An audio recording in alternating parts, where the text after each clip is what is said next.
ಹಿಂದ ಕಡೆ ಒಳಗೆ ಪೇಟಿಯೊಳಗೆ ಇಟ್ಟರಾಯಿತು ಅಂತ ತಿಳ್ಕೊಂಡು ಅಲ್ಲೇ ಮುಂದೆ ಇಟ್ಟಳು. ಪಾಪ ಸಣ್ಣ ಕೂಸ ಏನು ಗೊತ್ತಾಗಬೇಕು, 5-6 ವರ್ಷದ ಕೂಸಕ್ಕೆ ಆಡ್ಕೊಂತ ಬಂದವನ ಆ ಹುಡುಗ ಆ ನೋಟಿನ ಕಂತು ತಗೊಂಡು ಹಿಂಗೆ ಒಲೆಯಾಗ ಒಗೆದು ಬಿಟ್ಟ. ನೋಡೋದ್ರದೊಳಗೆ ಸುಟ್ಟು ಬೂದಿ ಅದು 8,000 ರೂಪಾಯಿ.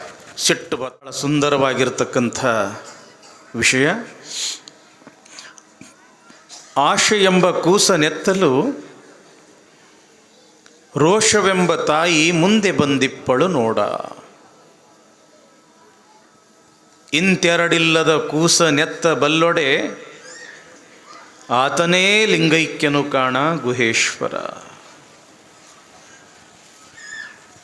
ಬಸವ ಪುರಾಣದಲ್ಲಿ ನಾವು ಹೆಚ್ಚಿಗೆ ಅಲ್ಲಮ ಪ್ರಭುದೇವರ ವಚನಗಳ ಚಿಂತನೆಯನ್ನು ಮಾಡ್ತಾ ಬಂದಿದ್ದೇವೆ.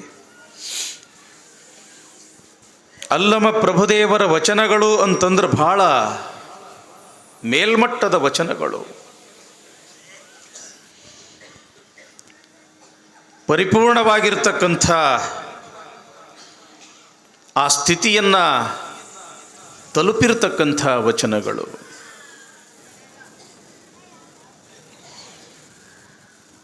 ಅದರಲ್ಲೂ ಬೆಡಗಿನ ವಚನ ಬಹಳ ಸುಂದರ.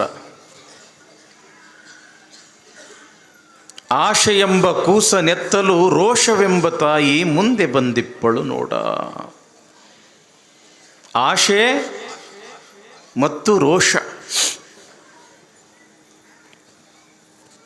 ಲೌಕಿಕ ವಿಷಯದ ಲಾಲಸೆಗೆ ಆಶೆ ಅಂತ ಕರೀತಾರೆ. ಲೌಕಿಕದ ವಿಷಯಗಳು, ಒಂದು ವಸ್ತುವಿನನ್ನು ನೋಡ್ತೀವಿ, ಕಣ್ಣಿಗೆ ಆಕರ್ಷಣೆ ಅನ್ನಿಸ್ತದ. ಸಾಮಾನ್ಯವಾಗಿ ನಮಗೆ ಬೇಕು ಅನ್ನೋ ಭಾವ ಬರ್ತದಲ್ಲ, ಅದಕ್ಕೆ ಆಶೆ ಅಂತ ಕರೀತಾರೆ. ಇನ್ನು ರೋಷ,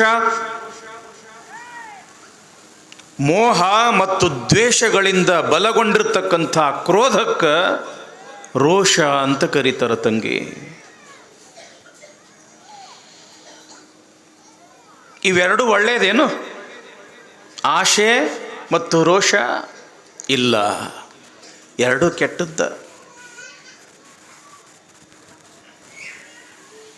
ಒಂದಕ್ಕೊಂದು ಎಷ್ಟು ಸಂಬಂಧ ಇವಕ್ಕೆ, ಆಶೆ ಮತ್ತು ರೋಷಕ್ಕೆ. ಆಶೆ ಎಂಬ ಕೂಸ ನೆತ್ತಲು ರೋಷವೆಂಬ ತಾಯಿ ಮುಂದೆ ಬಂದಿಪ್ಪಳು ನೋಡ. ಆಶೆ ಮತ್ತು ರೋಷಕ್ಕೆ ಎಂಥ ಸಂಬಂಧ ಅಂತಂದ್ರೆ ತಾಯಿ ಮತ್ತು ಮಗುವಿನ ಸಂಬಂಧ. ಕೂಸಿಗೆ ಏನಾದರೂ ಪೆಟ್ಟಾತು ಅಂತಂದ್ರೆ ಮೊದಲು ಓಡಿ ಬರೋರು ಯಾರು? ತಾಯಿ. ಅವನ ಹೌದಲ್ಲ?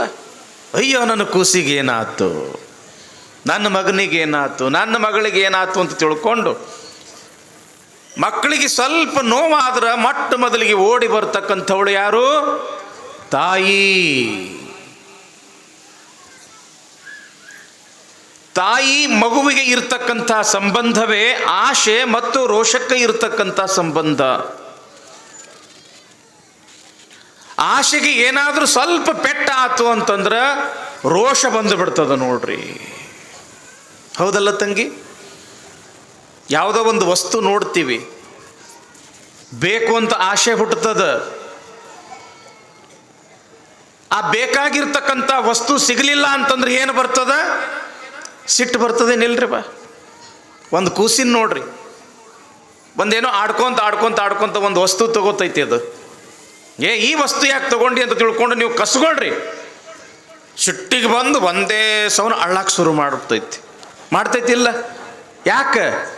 ಬೇಕಾಗಿರ್ತಕ್ಕಂಥ ವಸ್ತು ಸಿಗಲಿಲ್ಲ ಅಂತಂದ್ರೆ ಸಹಜವಾಗಿಯೇ ಸಿಟ್ಟು ಬರ್ತದ. ಅದಕ್ಕಂತಾರವರು ಆಶೆ ಎಂಬ ಕೂಸ ನೆತ್ತಲು ರೋಷವೆಂಬ ತಾಯಿ ಮುಂದೆ ಬಂದಿಪ್ಪಳು ನೋಡ. ರಾವಣನ ಹೆಸರು ಕೇಳಿರಲ್ಲ ತಂಗಿ? ಯಾರನ್ನು ನೋಡ್ದ? ಸೀತಾನ್ ನೋಡ್ದ. ಆಶೆ ಪಟ್ಟ ಆಕಿನೇ ನನ್ನ ಹೆಂಡತಿ ಆಗಬೇಕು ಅಂತ. ಸಿಕ್ಕಳೇನು? ಸಿಗಲಿಲ್ಲ. ಯಾವಾಗ ಸೀತಾ ಸಿಗಲಿಲ್ಲ, ರೋಷ ಬಂದುಬಿಡ್ತಕಿ, ಅವನಿಗೆ ರೋಷ ಬಂದುಬಿಡ್ತು. ಯಾವಾಗ ರೋಷ ಬಂತು, ಸೀತಾನ ಕದ್ಕೊಂಡು ಹೋದ. ಮುಂದೇನಾತು? ರಾಮಾಯಣನ ಆತು, ದೊಡ್ಡ ಯುದ್ಧನ ಆತು, ಭಾಳ ದೊಡ್ಡ ಅನಾಹುತನ ಆತು. ಯಾಕೆ ಆಶೆ ಅನ್ನೋದು ಬಂತು ಅಂತಂದ್ರೆ ಅದರ ಜೊತೆಗೆ ಏನು ಬರ್ತದ? ರೋಷ. ಸಿಗಲಿಲ್ಲ ಅಂತಂದ್ರೆ ರೋಷ. ಸೊಲ್ಲಾಪುರ ಏನು ಭಾಳ ದೂರ ಇಲ್ಲ, ಇಲ್ಲಿಂದ ಸಮೀಪ. ಈಗೊಂದು 15-16 ವರ್ಷಗಳ ಹಿಂದೆ ನಡೆದಿರ್ತಕ್ಕಂಥ ಒಂದು ಘಟನೆ ನೀವು ಬಹುತೇಕ ಕೇಳಿರ್ಬೋದು ಅಂತ. ಅಕ್ಕಲಕೋಟ್ ತಾಲೂಕದಾಗಿಂದ ಒಂದು ಊರ, ಇಬ್ಬರು ಗಂಡ ಹೆಂಡತಿ, 4-5 ವರ್ಷದ ಮಗ, ಸಣ್ಣ ಕೂಸ. ಇತ್ತ ಊರಾಗ ಬಡತನ, ದುಡ್ಕೊಂಡು ಉಣ್ಬೇಕು ಅಂತ ತಿಳ್ಕೊಂಡು ಸೊಲ್ಲಾಪುರಕ್ಕೆ ಹೋದರು. ಅಲ್ಲಿ ಇವೆಲ್ಲ ಫ್ಯಾಕ್ಟ್ರಿ ಭಾಳ ನೋಡ್ರಿ, ಚಾದರ್ ಫ್ಯಾಕ್ಟ್ರಿ, ಜಮಖಾನಿ ಫ್ಯಾಕ್ಟ್ರಿ, ಬಟ್ಟಿ ಗಿಟ್ಟಿ ಭಾಳ ಅಲ್ಲಿ, ಗಾರ್ಮೆಂಟ್ಸ್ ಅಂತೇಳಿ. ಒಂದು ಚಾದರ್ ಫ್ಯಾಕ್ಟ್ರಿಯಾಗ ದುಡ್ಯಾಕ ಹತ್ತನ ಆ ಹುಡುಗ. ತಿಂಗಳಿಗೆ ಪಗಾರ 7-8 ಸಾವಿರ ರೂಪಾಯಿ ಕೊಡಾಕತ್ತಿದ್ರು. ತಿಂಗಳು ಪೂರ್ತಿ ದುಡಿತಿದ್ದ, 8 ಸಾವಿರ ರೂಪಾಯಿ ಕೊಡ್ತಿದ್ರು. ತಂದವನ ಏನು ಮಾಡ್ತಿದ್ದ? ಹೆಂಡತಿ ಕೈಯಾಗ ಕೊಡ್ತಿದ್ದ. ಆ ಹೆಂಡತಿ ಇದ್ರೆ ಮನೆ ಬಾಡ್ಗಿ, ಕರೆಂಟ್ ಬಿಲ್ಲ, ನಳದ ಬಿಲ್ಲ,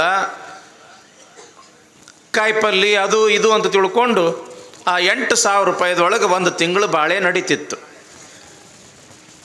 ಹಿಂಗೆ ಒಂದು ವರ್ಷ ಒಪ್ಪತ್ತು ಆತು.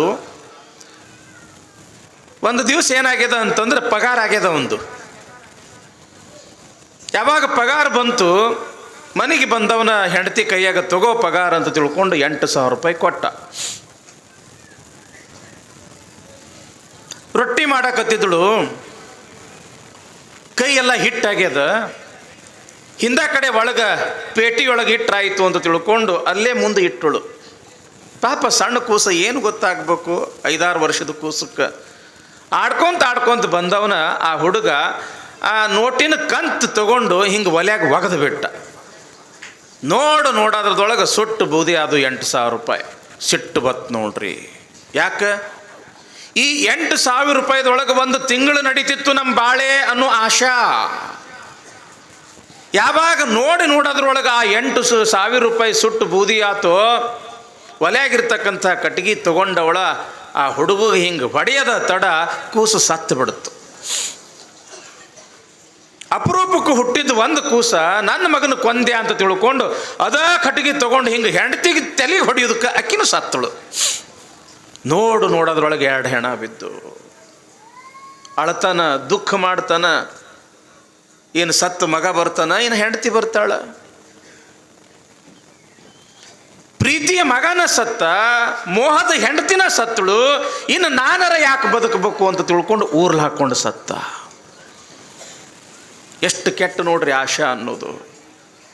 ಅದಕ್ಕೆ ಮನುಷ್ಯಾಗ ಯಾವಾಗಲೂ ಕೂಡ ಹೇಳ್ತಾರೆ, ಏ ತಮ್ಮ, ಸಿಟ್ಟಿನ ಕೈಯಾಗ ಬುದ್ಧಿ ಕೊಡಬೇಡು. ಸಿಟ್ಟು ಅನ್ನೋದು ಭಾಳ ಕೆಟ್ಟು. ಅದಕ್ಕಿಲ್ಲಿ ಪ್ರಭುದೇವರು ಹೇಳ್ತಾರೆ, ಆಶೆವೆಂಬ ಕೂಸ ನೆತ್ತಲು ರೋಷವೆಂಬ ತಾಯಿ ಮುಂದಿ ಬಂದಿಪ್ಪಳು ನೋಡ. ಹುಬ್ಬಳ್ಳಿಯಾಗ ಆಗಿರ್ತಕ್ಕಂಥ ಘಟನೆ. ಮಾರುತಿ ಕಾರ್ ತಂದ, 6 ಲಕ್ಷ ರೂಪಾಯಿ ಕೊಟ್ಟು. ಮನೆಗೆ ತಂದು ಕೂಡಲೇ ಗಂಡ, ಹೆಂಡತಿ, ಮಗ ಎಲ್ಲರೂ ಕೂಡಿ ಪೂಜೆ ಮಾಡಿದ್ರು. ಕಾರಿಂದ ಪೂಜೆ ಮಾಡಿದ್ರು, ಹಾರ ಹಾಕಿದ್ರು. ಆ ಹುಡುಗ ಇನ್ನು LKG UKG ಓದ್ತಕ್ಕಂಥ ಹುಡುಗ, 6-7 ವರ್ಷದ ಹುಡುಗ. ಏನು ಮಾಡ್ತು ಅಂತಂದ್ರೆ ಒಂದು ಕಲ್ಲು ತಗೊಂಡು ಆ ಕಾರಿನ ಮೇಲೆ ಗೀಚ್ ಹಾಕ್ತು ನೋಡ್ರಿ. ಏನು ದೊಡ್ಡ ತಪ್ಪು ಮಾಡಿಲ್ಲ ಅದು ಕೂಸ. ಹೊಸ ಕಾರ್ ತಂದೀವಿ, ನೀ ಕಲ್ಲು ತಗೊಂಡು ಆ ಕಾರಿನ ಮೇಲೆ ಗೀಚ್ ಹಾಕಕತ್ತೀಯ ಮಗ ಅಂತ ತಿಳ್ಕೊಂಡು ಅಪ್ಪ ಹಿಂಗೆ ನೆತ್ತಿಗೆ ಹೊಡೆದ. ಮೊದಲೇ ಸೂಕ್ಷ್ಮ ನೋಡ್ರಿ, ಸಣ್ಣ ಮಕ್ಕಳು ನೆತ್ತಿ ಕೂಸ ಸತ್ತು ಬಿಡುತ್ತು.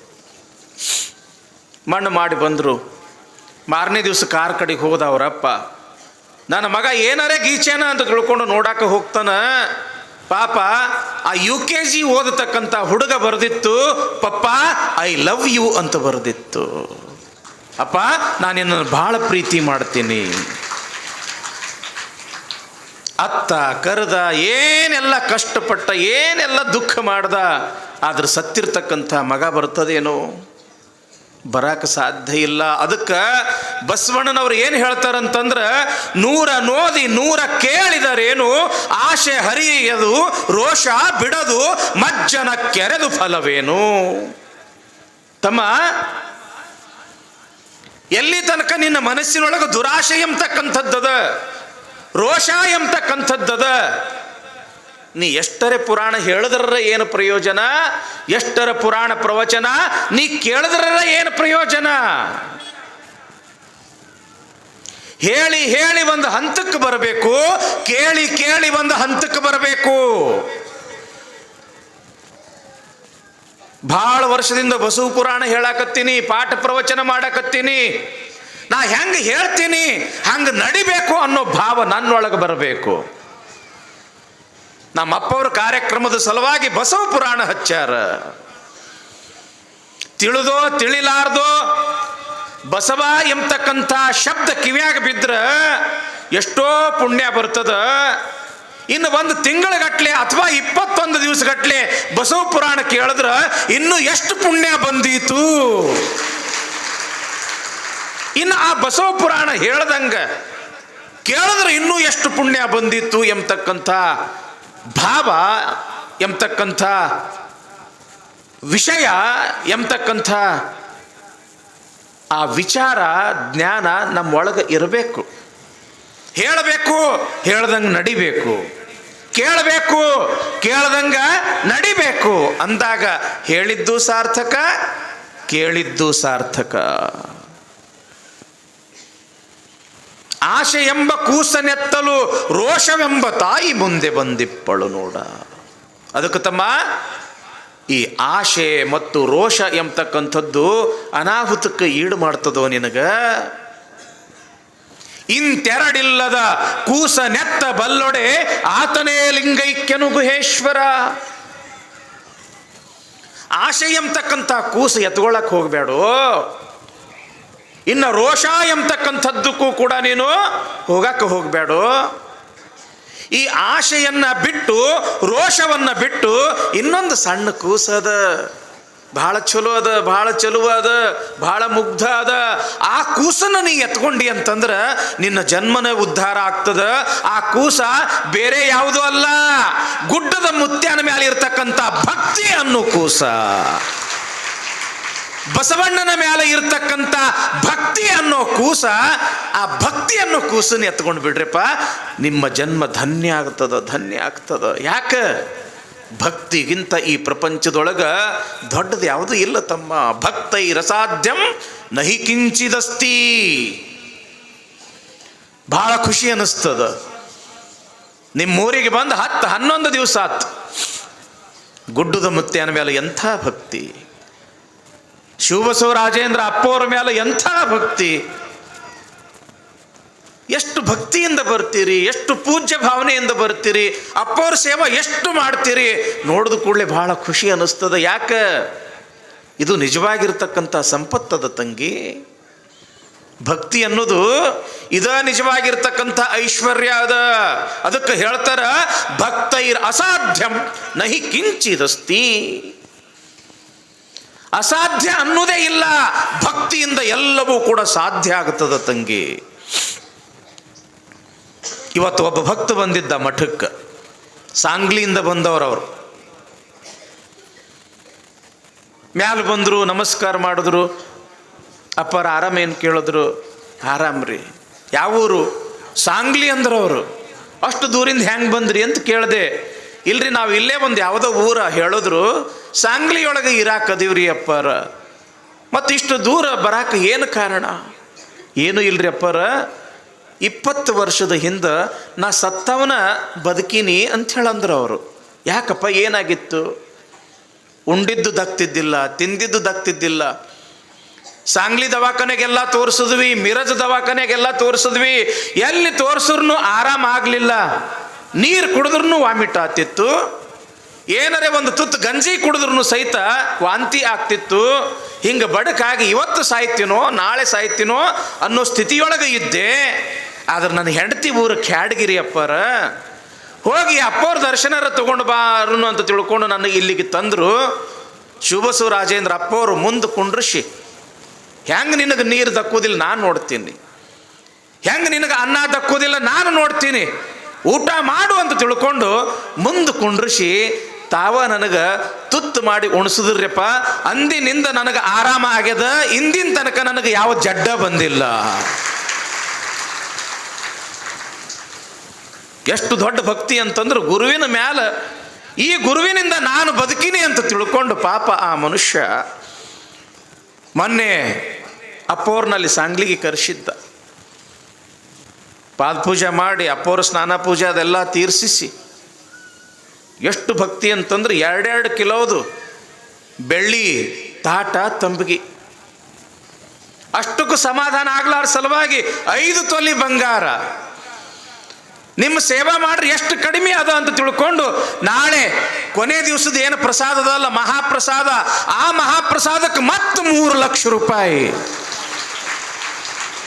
ಇಟ್ಟು ಸೇವಾ ಮಾಡಿದ್ರು ಇನ್ನೂ ಸಾಲ ಬಂದು ಅಂತ ತಿಳ್ಕೊಂಡು ಇಲ್ಲಿ ಏನು ನಮ್ಮ ಕ್ಯಾಡ್ಗಿ ಊರಾಗಿರ್ತಕ್ಕಂಥ ಎಲ್ಲ ಯುವಕರು ಇಲ್ಲಿ ಭಾಳ ಸೇವಾ ಮಾಡಕತ್ತಾರ, ಭಾಳ ದುಡಿಯಾಕತ್ತಾರ ಅಂತ ತಿಳ್ಕೊಂಡು ಒಬ್ರಿಗಲ್ಲ ಇಬ್ರಿಗಲ್ಲ 500 ಯುವಕರಿಗೆ ಅಂದ್ರೆ ಹುಡುಗರಿಗೆ ಎಲ್ಲರಿಗೂ ಟಿ ಶರ್ಟ್ ಮಾಡ್ಕೊಂಡು ಬಂದಾರ ನೋಡ್ರಿ, ಟಿ ಶರ್ಟ್ ಹೊಲಿಸ್ಕೊಂಡು ಬಂದಾರ.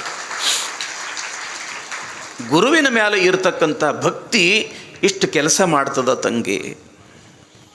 ನಿಮಗೆ ಗೊತ್ತದ ಏನು? ತರೀಕೆರೆ ಅಂತ ಬರ್ತದೆ. ಎಲ್ಲದ ಹೇಳ್ರಿ ತರೀಕೆರೆ? ಚಿಕ್ಕಮಗಳೂರು ಜಿಲ್ಲಾ. ಚಿಕ್ಕಮಗಳೂರು ಹೆಸರು ಕೇಳಿರಿ ನಿಲ್ಲ? ಮಲ್ನಾಡ, ಚಿಕ್ಕಮಗಳೂರು ಜಿಲ್ಲಾ.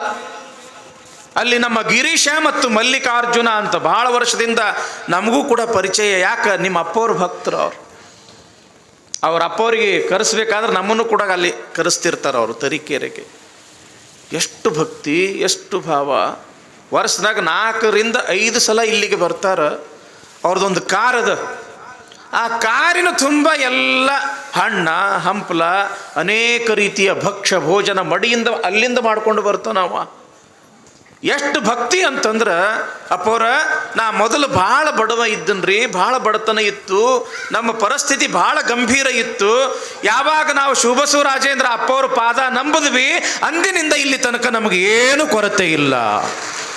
ಇವತ್ತು ಅವ್ರದ್ದು ಅನೇಕ JCB ಅದಾವ, ಟಿಪ್ಪರ್ಗಳದಾವ, ದೊಡ್ಡ ಉದ್ದಿಮೆದಾರರಾಗಿ ಇವತ್ತು ಆ ಭಾಗದೊಳಗೆ ಭಾಳ ದೊಡ್ಡ ಹೆಸರು ಗಳಿಸ್ಯಾರ. ಕಾರಣ ಏನು ಅಂತಂದ್ರೆ ಗುರುವಿನ ಮೇಲೆ ಇರ್ತಕ್ಕಂಥ ಭಕ್ತಿ.